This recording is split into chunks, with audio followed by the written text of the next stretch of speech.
versículo 19. Por esto, mis amados hermanos, todo hombre sea pronto para oír, tardo para hablar, tardo para airarse. Hermanos amados, paz del Señor.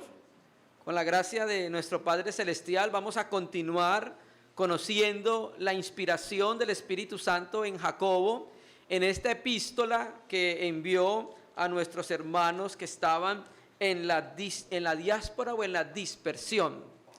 Y la porción que vamos a ver hoy es el capítulo 4, versículo 1 al versículo 6. El versículo que acabamos de leer, 1:19, nos habla de las tres divisiones que tiene la epístola. 1, tardo, pronto para oír. 2, tardo para hablar. Y 3, tardo para airarse. La porción que vamos a ver hoy obedece a la última parte del libro, que es tardo para airarse. Vamos a considerar esa parte, tardo para airarse. Recordemos que en el capítulo 3, del 16 al 18, habló acerca de la paz, que es el fruto de la sabiduría divina, ¿cierto? Ahora Jacobo va a hablar y nos va a enseñar a conocer dónde no prevalece la sabiduría divina en los corazones de los cristianos. ¿Por qué, hermanos? Porque lastimosamente en medio de la comunión no solo hay amor, sino que también hay conflictos provocados por las codicias y por los celos o por las envidias. Y Jacobo le escribe a estas congregaciones donde había falta de sabiduría, era sabiduría natural, animal y demoníaca que producía celos y rivalidades. Y por eso el capítulo 4, versículo 1, vamos a leerlo.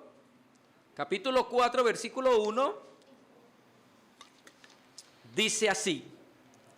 Leo de la Biblia textual. ¿De dónde surgen guerras y de dónde contiendas entre vosotros? ¿No es de allí, de vuestras pasiones, las cuales combaten en vuestros miembros? Esta era la radiografía de las iglesias a las cuales les escribe Jacobo.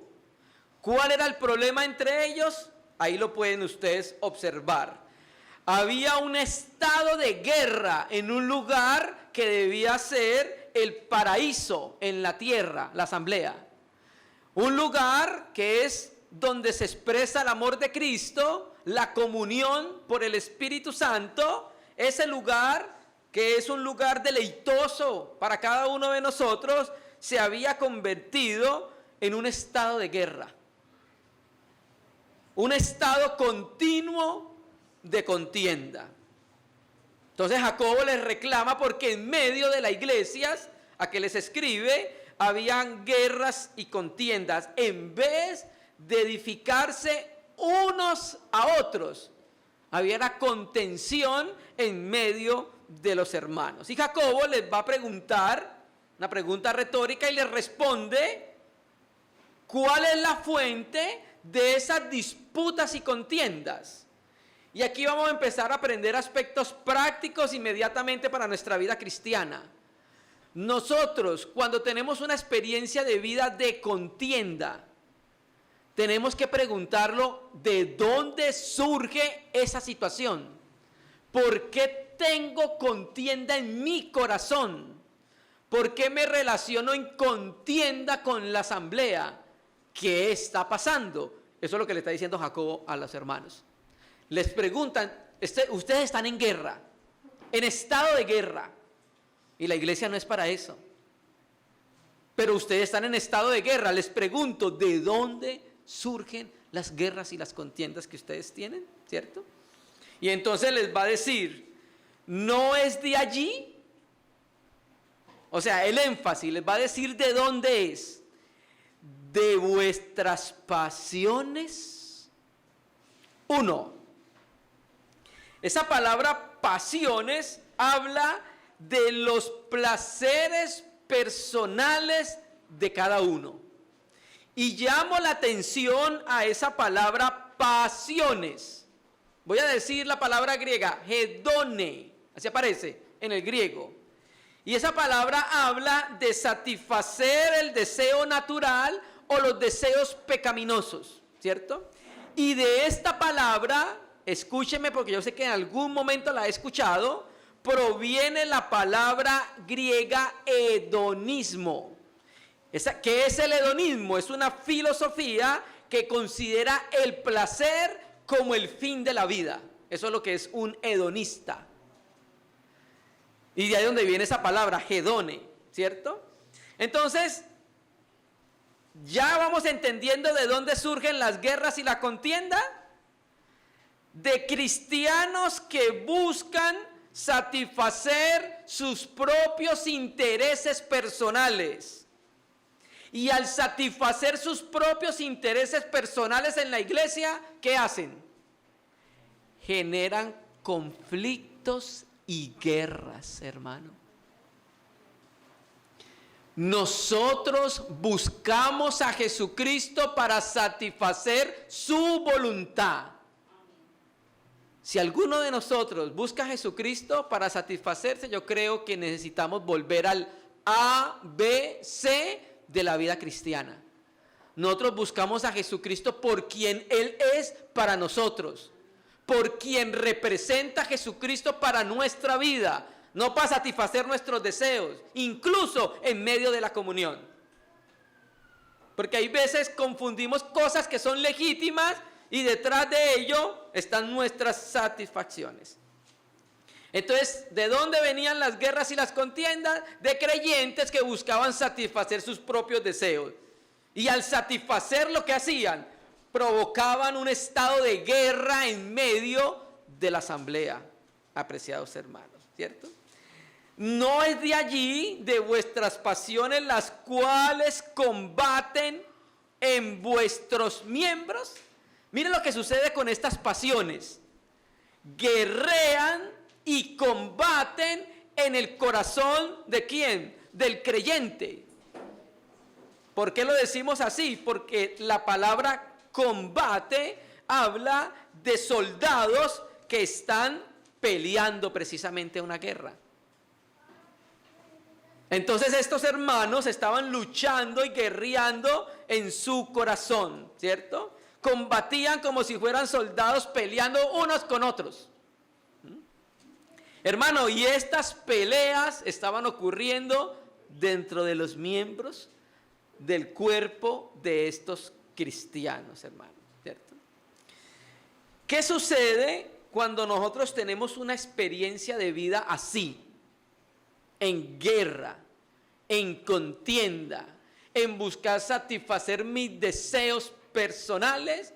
Ha sido un creyente que ya no está controlado ni dirigido por el Espíritu Santo. ¿Recuerda una de las obras de la carne? Contienda. En vez de ser dirigido por el Señor, ahora este creyente está dirigido por su carne. Y al ser dirigido por su carne, lo que va a hacer es que donde camine va a dejar un rastro de muertos, porque está en guerra, porque está en contienda, apreciados hermanos, ¿cierto? Esa es la primera exhortación que le hace Jacobo a las iglesias. Versículo 2, sigue con lo mismo. Codiciáis y no tenéis. Asesináis, ardéis de envidia y no sois capaces de alcanzar. Lucháis y guerreáis y no tenéis lo que deseáis porque no pedís. Aquí Jacobo va a evidenciar las 5 causas de las frustraciones de estos creyentes que estaban guerreando. ¿Cuáles son las 5 causas? Codiciar, asesinar, ardéis de envidia, lucháis y guerráis, y no tenéis lo que deseáis. Entonces le dice lo primero, codiciáis. Ojo, que le está hablando a las iglesias. Esto no es para los inconversos. La palabra de Dios no es para los que no son nacidos de nuevo. ¿Quién recibió la epístola? Los creyentes que estaban en la dispersión. Bueno, esta era la experiencia de estos creyentes. ¿Por qué? Porque los que no son nacidos de nuevos, la codicia no es el pan diario. ¿Cierto que sí? Está hablándole a los creyentes. Por eso digo que Jacobo es una de las epístolas más prácticas del Nuevo Testamento con tesalonicenses. Codiciáis, y el verbo está en tiempo presente. O sea que constantemente estaban codiciando. ¿Y qué pasó? No tenéis, ¿cierto? Entonces, ellos tenían un deseo de obtener algo. Tenían una pasión por obtener algo, ¿cierto? Pero no lo alcanzaban. ¿Qué es la codicia? Codiciáis y no tenéis. La codicia es desear aquello que no se posee. En el contexto de la iglesia puede ser algo que posea otro hermano u otra hermana. En el contexto general puede incluso hablarse de aspectos materiales, incluso, ¿cierto? Entonces, la frustración aparece porque a pesar de la codicia, la persona no alcanza lo que está codiciando. Por eso aparece la codicia. ¿Listo? Codiciáis y no tenéis. Hermano, hay un texto en Primera de Timoteo, usted lo conoce. Si alguno anhela obispado, buena obra desea. Mire que cuando hay un sentimiento impulsado por el Espíritu Santo, genuino, en humildad, en verdad, en llamamiento de Dios, no hay problemas de codicia. Pero el problema viene cuando hay codicia de algo. 2, otra frustración, asesináis. La Reina Valera 60 dice matáis, ¿cierto? Asesináis, ¿cierto? Entonces, estos creyentes, estos cristianos, tenían un deseo de poseer lo que otro tiene. Como lo dije ahorita, sea un don, una posición en la iglesia, bienes materiales, lo que sea, ¿cierto? Y dice acá el texto que lo asesináis. Voy a poner un ejemplo que sucede siempre. Muchos hermanos, y también tiene que ver con el contexto que estamos hablando, que viene el 3:1, que algunos querían hacerse maestros sin ser el llamamiento y estaban causando conflictos con la lengua en medio de la iglesia. Entonces, sucede mucho cuando hay hermanos que tienen ese don o cualquier otro don. Y hay hermanos que lo quieren tener y están en esta condición, luchando y guerreando en sus corazones, ¿cierto? Y entonces, ¿sabe qué hacen ellos? Tratan de eliminar la persona, hermano. ¿Cómo eliminan la persona? O sea, porque está hablando de matáis, pero naturalmente no está hablando de matar literalmente. Es un contexto metafórico, ¿cierto? Por ejemplo, la Biblia dice que si uno aborrece a un hermano, es homicida, ser asesinato. Entonces aquí estos cristianos estaban deseando algo que otro tenía y no lo podían tener, entonces empezaban a eliminarlo. Y empezaba la contratación.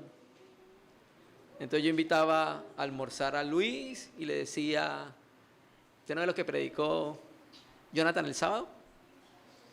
Yo creo que ese hermano no debería estar ahí. Yo soy el adecuado para eso. Y así empieza a eliminarlos. Porque como no codiciaba y no tenía, entonces dice el texto, asesinaba. Y empezaba a hacer su trabajo de asesinato. No podía tener porque codiciaba cosas naturales y carnales. No eran sinceras, no eran verdaderas, no eran justas, no eran limpias. Si algún hermano o hermana quiere servir en limpieza al Señor, el Señor se lo da, hermanos. Finalmente, el Señor necesita servidores y servidoras. Pero efectivamente aquí había una guerra, guerreaba y luchaba en el corazón esta persona, ¿cierto? Y naturalmente el aborrecimiento, el asesinato, como dice el texto de Primera de Juan, dice que ¿por qué Caín mató a Abel? Porque lo aborreció. Y el texto dice seguidamente, el que aborrece a su hermano es homicida. Hermano, y el odio o aborrecimiento a un hermano es una actitud que es contraria a la que debemos tener como creyentes. ¿Cuál es nuestra actitud? Una actitud en amor, hermanos. Una actitud en preferencia. Una actitud en compañerismo. Una actitud en servicio. Esa es la actitud que nosotros debemos tener. Mire en ese contexto lo que dice Mateo 5. Voy a leerlo en la Biblia textual, Mateo 5. Mateo 5, versículo 21 y 22 solamente.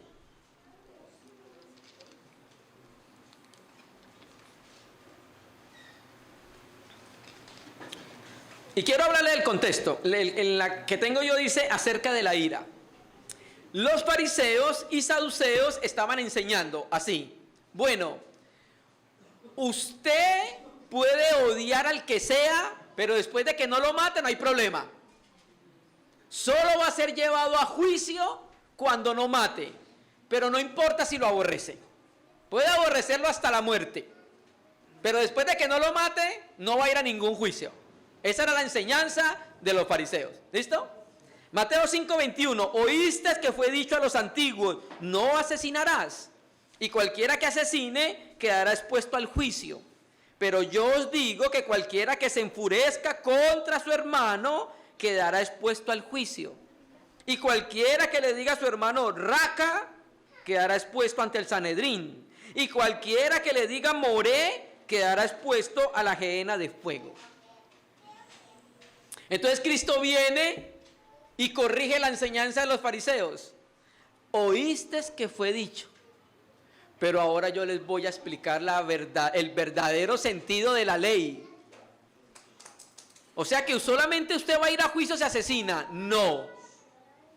Si usted aborrece a su hermano, va a ir a juicio primero ante el de los ancianos, segundo al juicio del Sanedrín y tercero hay un juicio ante el trono de Dios, que es tipificado con la gehenna de fuego. Y el aborrecimiento se tipifica con las palabras que aparecen en la Biblia textual. Raca. Raca es una especie de insulto moderado. Y moré, vas que en la Reina Valera 60 no aparece. Y moré es un insulto con aborrecimiento, con palabras feas que no deben salir de nuestra boca, ¿cierto? Entonces, mire por qué estos asesinaban. Porque guerreaban en su corazón. Y el mandamiento divino es contrario. Nosotros no podemos aborrecer. ¿Qué hacemos con nuestros enemigos?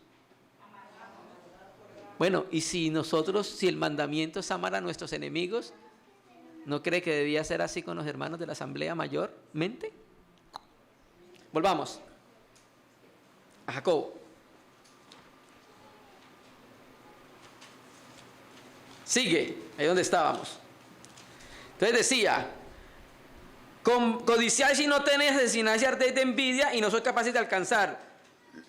Asesináis. 3. La otra causa por la cual había frustración. 3. Ardéis de envidia o celos y no sois capaces de alcanzar. O sea, se ve que estos, de pronto los que querían hacerse maestros o alguien más en medio de la congregación, estaba tratando de alcanzar algo en medio de la iglesia. Y no lo conseguía, y como no lo conseguía, ¿qué se manifestaba? Celos, ¿cierto? Y claro, cuando una persona vive en la experiencia del celo, de la envidia, se evidencia, porque no logra los fines que quiere. Cuando no los logra, toda la iglesia se da cuenta, ¿cierto? Y cuando la envidia controla la vida de la persona, ¿sabe qué puede suceder? ¿En qué puede desembocar? Puede desembocar en homicidio. Cuando la envidia controla la vida de la persona, eso desemboca en homicidio. Estamos hablando en sentido figurado, en el sentido de aborrecer a un hermano. ¿Listo? Ahora, eso sucedió literalmente en 2 casos en la Biblia. Bueno, pueden haber más, pero ahorita el Señor me recuerda uno: Caín y Abel. ¿Por qué lo mató? Bueno, los dos ofrecían sacrificio al Señor, tenían 2 altares. Caín ofrecía ¿qué? El producido de la tierra. Ojo que la Biblia no dice no eran ningunas papas podridas, ¿oyó? Caín ofrecía el fruto de la tierra y Abel ofrecía ¿qué? Los corderos. Y entonces dice el texto que Dios le agradó el sacrificio ¿de quién? De Abel. Bueno, ¿cómo se dio cuenta Caín que Dios aceptó el sacrificio de Abel y no el de él? Generalmente los sacrificios eran aceptos cuando los consumía el fuego. Generalmente. No podemos decir que fue de esa manera, pero hay una evidencia que Caín se dio cuenta, que dijo: ¡Ah! Oye, pero ¿y el mío? Y empezó a generar envidia en el corazón de Abel, porque Dios lo recibía a él y a él no. ¿Pero por qué no lo recibía? Por su corazón. Es sencillo. Su corazón. Hasta que no aguantó más, se levantó contra su hermano, fueron al campo y lo mató. La Biblia, la Septuaginta, dice que fue como una quijada que había ahí. ¿Okay? Lo mató. Y 2, hay otro caso, que cuando la envidia controla la vida de la persona, termina en homicidio. Acab, el rey Acab. El rey Acab quería la viña de Nabot. Y él fue y habló con Nabot y le dijo: Nabot, véndeme la viña, porque la quiero para hacer, no sé, legumbres y huertos. Y la viña es para hacer viñedo. Y Nabot le dijo: no, porque es de mi familia, no la puedo vender, etcétera, etcétera. Y por instigación de la bruja de su esposa, Jezabel, fue y lo mató. Y se quedó con la viña, que era de él y que no pudo conseguir. Hermano, esto es muy serio. Nosotros tenemos que vigilar sobre nuestro corazón. Nuestro corazón es engañoso, mis hermanos. Hay que vigilar fuertemente sobre él. Tenemos que vigilar cuando hay algún sentimiento contrario al sentimiento del Espíritu en nuestros corazones. 4. Lucháis y guerreáis. Mire lo que hace el Espíritu Santo. El Espíritu Santo produce entre nosotros ¿qué? Compañerismo. ¿Usted no ve que cada vez más nosotros, mientras pasan los años, nos vamos volviendo más amigos? Más compañeros, ¿cierto? Nos vamos amando más, nos vamos apreciando más, nos vamos prefiriendo más, ¿cierto? Bueno, cuando una persona está controlada por la carne, un creyente está controlado por la carne, lo que va a hacer es, en vez de generar compañerismo, va a generar guerras en el entorno, hermanos, ¿cierto? Bueno, ¿y por qué son motivadas la guerra? Por los deseos, por la vanagloria personal, ¿cierto? Volviendo al caso de capítulo 3, versículo 1, por ejemplo, habían algunos que querían hacerse maestros, ¿cierto? Y ellos consideraban que esa era la única forma de servicio al Señor. Y entonces estaban contendiendo y luchando para poder alcanzar eso, ¿cierto? Pero hay que tener en cuenta lo que dice la palabra, que el ministro del Señor no debe ser contencioso. Hermano, pero es que la Biblia dice en Judas 3 que hay que contender ardientemente por la fe que una vez nos fue dada. Son 2 contextos diferentes, cuidado. ¿Listo? El siervo de Dios no debe ser contencioso, ¿cierto? Apacible, tranquilo, porque así es el carácter de Jesucristo. Carácter que yo sé que el Señor va a ir formando en nuestros corazones. 5. No tenéis lo que deseáis porque no pedís. La última causa de frustración, ¿qué es? No tienen porque no piden. Lo que ellos estaban deseando no lo tenían porque guerreaban para alcanzarlo y se les había olvidado pedir. ¿Qué vamos entendiendo? Que parece ser que este grupo de creyentes no oraba. Y si oraba, oraba de una manera inadecuada, hermanos. En la iglesia, recuerda que la iglesia es un ente viviente, un organismo viviente, y las cosas se van a dar por vida, no por rapiña, no por codicia. Nadie va a alcanzar eso en la iglesia de esa manera. ¿Listo? Entonces este no tenía lo que deseaba porque no pedía, ¿cierto? Estos habían abandonado la oración que nosotros hacemos al Señor siempre con las manos vacías, para que Él nos la llene en humildad. Estos estaban de alguna manera pidiendo arrogantemente, no en sinceridad, no en humildad, ¿cierto? Entonces, versículo 6, versículo 3. Pedís y no recibís porque pedís mal para derrochar en vuestros deleites, ¿cierto? Entonces ahora les va a explicar por qué las oraciones que ellos hacen no tienen respuesta. Entonces alguien alegaría y diría, ¿qué diría? No, yo sí pido. Uno de los que está guerreando, uno de los que está luchando, uno de los que está buscando codiciar y alcanzar. Entonces lee la epístola y dice, no tienen porque no piden. Y entonces a lo cual responde, sí, yo sí pido.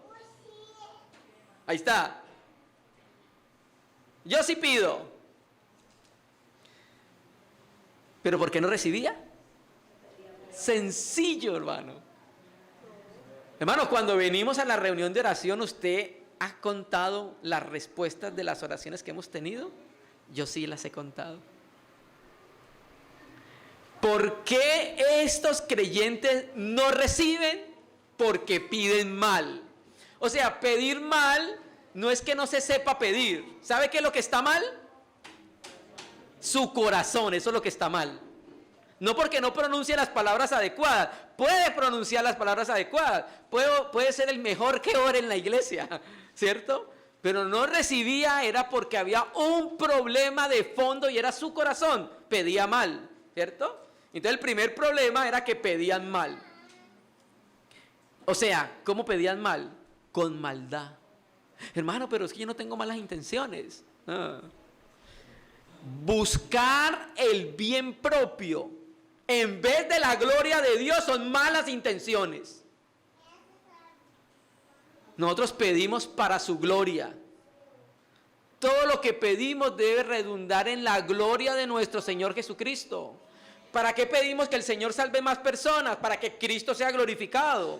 ¿Para qué pedimos que Dios edifique más personas? Porque más personas edificadas son personas maduras que le van a dar la gloria al Señor.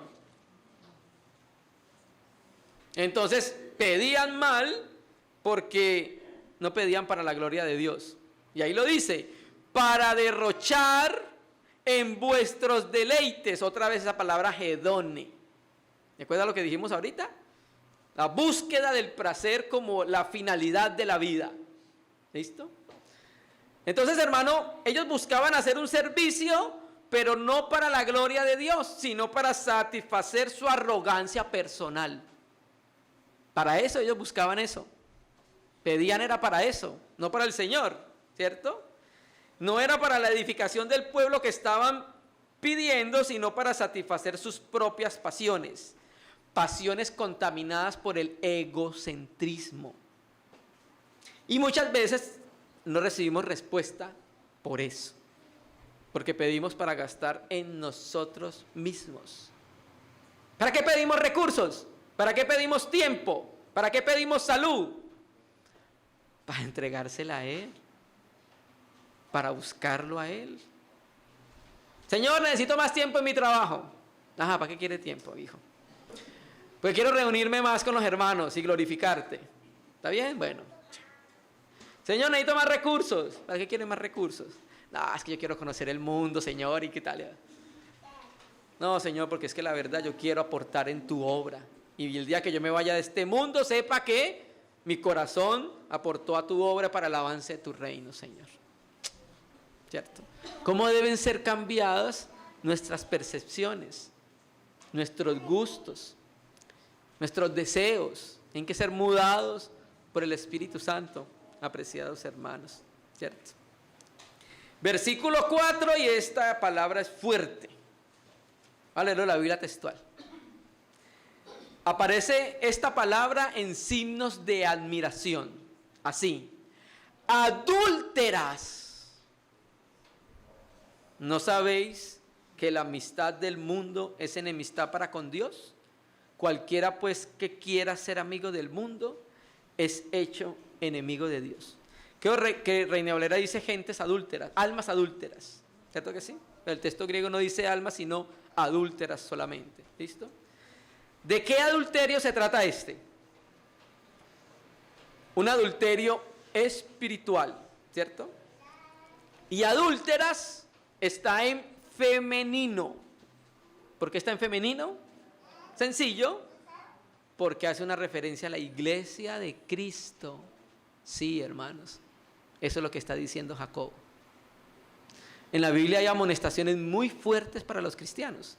Recuerdo ahora uno, Apocalipsis 3:21. Muchos de nosotros lo utilizamos para evangelizar. He aquí, yo estoy a la puerta y llamo. Si alguno oye y abre la puerta, entraré y cenaré con él y él conmigo. ¿Recuerda? Pues ¿cómo le parece que esa porción es para la iglesia? Que tenía afuera a Jesucristo. Y Jesucristo estaba, el texto griego dice, dando aldabonazos. No así. Los aldabones antiguos. Recuerda que las puertas tienen unos aldabones. ¡Bum! Cristo estaba llamando así. Era un llamado perentorio. Ábrame la puerta que yo quiero. Lo que usted está haciendo en esa iglesia, yo quiero hacerlo con usted. Lo tenían afuera de la iglesia. Entonces en la Biblia hay amonestaciones muy fuertes para la iglesia y esta es una de ellas, hermanos, ¿cierto? Bueno, este lenguaje figurado se puede entender en toda la Biblia. Adúlteras, ¿cierto? Por ejemplo, es tipificado en el Antiguo Testamento para referirse a Israel como la esposa infiel de Dios. Usted lo va a encontrar, por ejemplo, en libros como Oseas, en Zacarías, algunos libros va a encontrar eso, ¿cierto?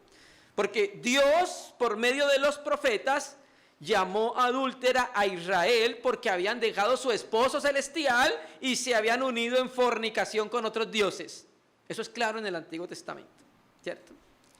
En el Nuevo Testamento, de lo que estamos leyendo, hermano, Jacobo hace referencia a los creyentes que abandonan su sinceridad, su compromiso con Cristo para seguir los deseos naturales, para seguir tras el mundo, hermanos, y quebrantando el pacto de fidelidad que hizo con el Señor cuando creyó en Él, hermanos, ¿cierto? Y entonces les va a decir, ¿no sabéis que la amistad del mundo es enemistad contra Dios? O sea, les va a explicar por qué son adúlteros o adúlteras en femenino. ¿Sabe por qué son adúlteras? Porque tenían amistad con el mundo. Esa palabra amistad, filía, significa amistad cariñosa. Amistad cariñosa con el mundo. Bueno, ellos tenían una relación ilícita de amistad con el mundo. ¿Por qué? Porque el mundo es enemigo declarado de Dios. Ahora, ¿qué es el mundo? Bueno, en la Biblia, al menos hay mínimo 3 acepciones del mundo. Una, porque de tal manera amó Dios al mundo. ¿Qué es el mundo ahí? Personas del mundo. ¿Listo? Ahí es el mundo. ¿Sí? Otro aspecto del mundo es la creación. Dios creó el mundo y todas las cosas que en él hay. Esa es la segunda acepción del mundo. Pero también hay una tercera, y es el mundo que está gobernado por Satanás. Eso lo dice muy claramente Juan. ¿Listo? Y el mundo es un sistema espiritual que está en oposición a Dios. El mundo es un sistema que sigue las órdenes del enemigo de Dios. Así lo dijo Jesucristo. Viene el príncipe de este mundo. ¿Usted sabe qué es un príncipe? Uno que gobierna. Gobierna el mundo. ¿Cierto? Y el mundo tiene componentes que usted puede identificarlo. Sería muy larga la lista para identificarles qué es el mundo, pero podemos decir que hay algunos componentes como la inmoralidad propia del mundo, el materialismo que es propio del mundo, la ceguera espiritual propia del mundo, y hoy en nuestro tiempo hay algo que se llama el entretenimiento desmedido. Lo está utilizando el mundo para esclavizar a los creyentes. Hermano, ¿usted por qué no ora? Hermano, ¿usted por qué no se reúne? Hermano, ¿usted por qué no lee su Biblia? Hermano, ¿usted por qué no está en comunión? Es que no tengo tiempo. ¿Está seguro? ¿Sabe qué muestran las redes sociales? Que el hombre sí tiene tiempo, hermano. Las redes sociales muestran que el hombre sí tiene tiempo. Entonces no es que no tenga tiempo. No tienes para el Señor, hermanos. Y el mundo atrapa a los hijos de Dios de esa manera, para robarles sus tiempos de comunión, su tiempo de acercamiento al Señor. Hermanos, necesitamos urgentemente identificar qué es el mundo, para alejarnos, para correr. ¿Listo? Entonces, ¿no sabéis que la amistad del mundo es enemistad contra Dios? Entonces, esto es muy fuerte, hermanos. Esto que estamos leyendo es muy, muy fuerte. El creyente que tiene una amistad cariñosa con el mundo, ahora viene a ocupar una nueva posición. ¿Lo puede leer ahí, en ese versículo? ¿Cuál es la nueva posición? ¿Cómo? Enemigo de Dios. Estamos leyendo la Biblia, hermano. Sí. El creyente que tiene una amistad cariñosa y muy cercana con el mundo, dice el texto, que es enemigo de Dios. Hermano, ¿por qué? Uno, van en contravía, Dios y el mundo. Y dos, ¿sabe qué pasa? Que Dios y el mundo exigen dedicación incondicional. Dios quiere que le adoremos incondicionalmente por quien es, pero el mundo también, hermano. El mundo también quiere que usted le sirva a Él y que le adore a Él, ¿cierto? Entonces, hermano, estos creyentes estaban entrando en una nueva relación. Y por entrar en esa nueva relación con el mundo, por eso no recibían lo que pedían. Porque era para gastar en dónde? En el mundo. ¿Ah? Para mostrarse. Muy duro, ¿cierto? Entonces el adulterio que Jacobo hace referencia es amistad con el mundo, amistad cariñosa. ¿Listo? 5. Uno de los versículos más difíciles de interpretar de la epístola y también uno de los versículos más difíciles de interpretar del Nuevo Testamento. Dice, voy a leer de la Biblia textual. ¿O pensáis que la Escritura habla en vano? ¿No tiende el celo el Espíritu que hizo habitar en nosotros? Así traduce la Biblia textual. ¿En dónde estriba la dificultad de este versículo? 1.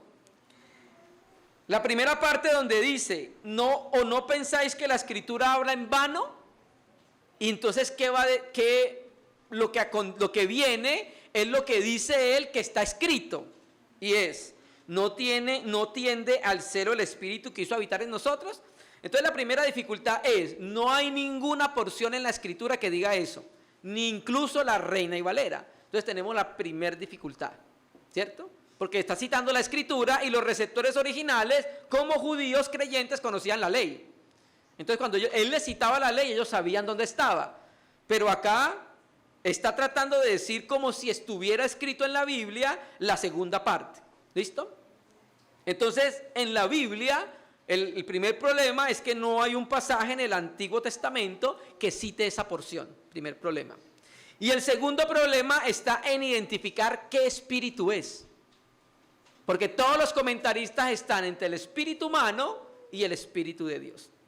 Voy a traerles una traducción que es la versión hispanoamericana. Dice así: ¿o no pensáis que dice la Escritura en vano? El espíritu que Él ha hecho habitar en nosotros nos ama hasta sentir celos. De las versiones que miré, creo que esta es una de las traducciones más adecuadas. ¿Listo? Bueno, entonces vamos al primer problema. No hay un texto que cite textualmente la segunda porción del versículo.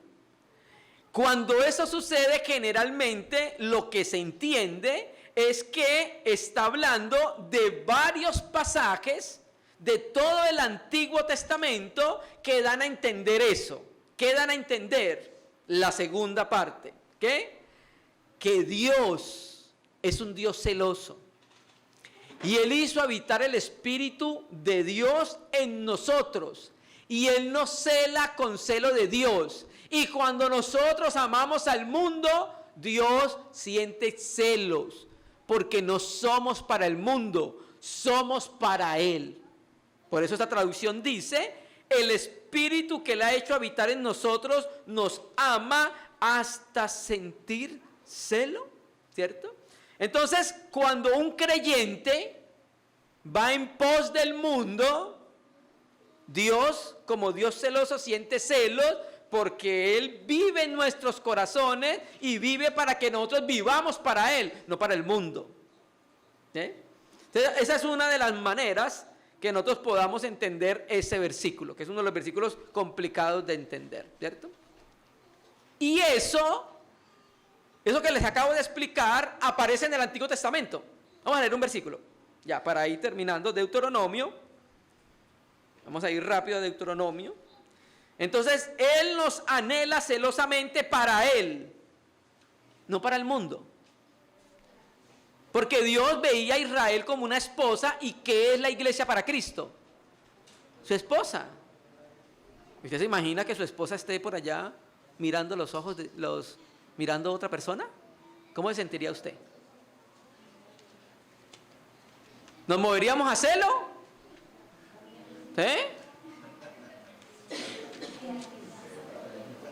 Cuidado con el que dijo que no. Deuteronomio 32:16 dice, a lo que dice,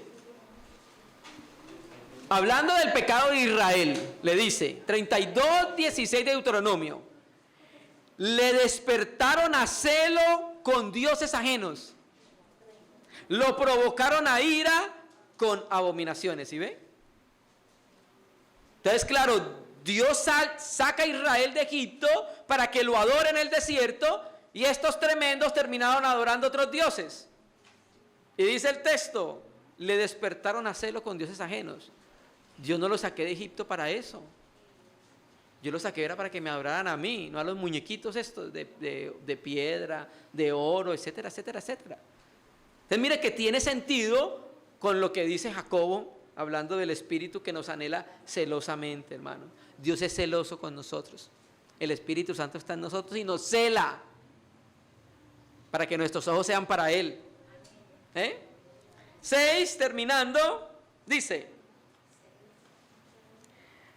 aunque da una gracia mayor, porque dice, Dios se opone a los soberbios y da gracia a los humildes. ¿Listo? Entonces ahora Jacobo lo termina esta porción hablando presentando un contraste entre lo que Dios exige de su pueblo y la provisión que Dios da para que el pueblo de Dios pueda cumplir lo que Dios demanda.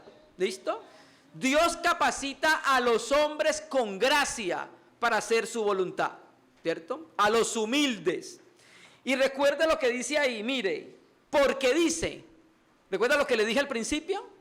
Si hubieran sido gentiles completamente, tendrías que decirle, mire, en Proverbios capítulo 3, versículo 34, dice así, pero no les dijo así, les dijo, porque dice. ¿Cita de dónde? Proverbios 3:34. Esto nos muestra quiénes eran los receptores originales de la carta. Entonces, porque dice, eso dicen los proverbios, Dios se opone a los soberbios y da gracia a los humildes. Mire su Biblia. ¿Quién se opone a los soberbios? Dios mismo sale al encuentro del altivo, del orgulloso, del vanaglorioso y del soberbio. Dios mismo, Dios se opone. Esto no es un juego, hermanos. Tenemos que cuidar nuestra vida cristiana y nuestro corazón. Se opone. Bueno, quiero que preste atención a este verbo. Este verbo se utilizaba en el ejército. Es una expresión militar. Y significa realizar un despliegue militar en preparación para una batalla. Es lo que significa esta palabra. ¿Listo? Hermano, este verbo describe a Dios disponiéndose a sí mismo para entrar en batalla contra los soberbios. Hermano, y lastimosamente el orgullo, la soberbia y la vanagloria se estaba hallando ¿en dónde? En la iglesia. Y Dios mismo iba a enfrentar esa situación, hermanos. Soberbios, orgullosos, arrogantes, insolentes, ¿cierto?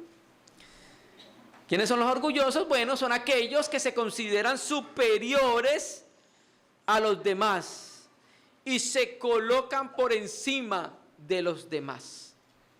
¿Y sabe qué dice Dios de los soberbios y de los orgullosos en el Proverbio 16:18? Antes del quebrantamiento es la soberbia, y antes de la caída la altivez de espíritu. Entonces las personas soberbias, orgullosas y arrogantes, lastimosamente, tienen que sufrir una experiencia humillante, hermanos, que los va a desinflar, que los va a hacer humildes, porque Dios está tratando con ellos y ve que no ceden. Entonces lastimosamente viene una experiencia donde van a ser humillados, hermano, y hasta que no venga esa experiencia, Dios no va a poder trabajar con él de la manera que lo hace con otros hermanos, ¿cierto? Son como un gran globo que se infla, entonces toca venir con la aguja y chuzarlo. ¿Por qué fue la caída de Luzbel? Por altivez, orgullo, soberbia y vanagloria. Bueno, en un ser espiritual, debe ser diferente que en la nuestra. Y entonces termina diciendo, bueno, se opone a los soberbios, altivos, orgullosos, arrogantes, vanagloriosos, pero da gracia. Ay, qué precioso. Da gracia a los humildes, hermano. Cuánto necesitábamos tener un corazón humilde ante el Señor. Agradecerle al Señor por todas las cosas que pone en nuestra mano. Con humildad recibir las cosas de su mano, ¿cierto? Los que son humildes reconocen su insuficiencia. Los que son humildes vienen al Señor con las manos vacías para que el Señor las llene porque no tienen nada. Apreciados hermanos, ¿cierto? Entonces, da gracia a los humildes. Gracia para hacer la voluntad del Señor, para servir en su casa, ¿cierto? Entonces el Señor está mostrándole a los receptores originales de la carta las consecuencias que acarrea la conducta del orgullo, hermanos. El que se enaltece a sí mismo busca vanagloria, busca alabanzas humanas, hermanos. Tenemos que pensar seriamente en lo que dice la palabra del Señor. ¿Qué aspectos prácticos podemos entender? Bueno, ya hemos ido viendo algunos. Debemos preguntarnos, hermanos, ¿hay guerra en mi corazón por lo que otros tienen y yo no lo alcanzo? Una pregunta que deberíamos hacernos. ¿Tenemos una relación ilícita con el mundo?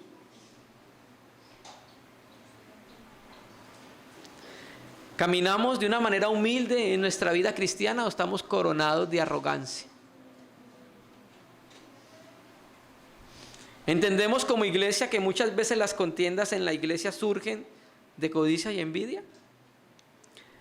Termino con Evis Carballosa en su comentario a Jacobo. Dice, aquel creyente que viene a Dios en humildad y reconoce su insuficiencia, recibe las bendiciones que provienen de las reservas de la gracia de Dios. Aquellos que persisten en sus caminos, considerándose autosuficientes, son resistidos por Dios de manera directa y personal. Que el Señor nos sustente con su palabra.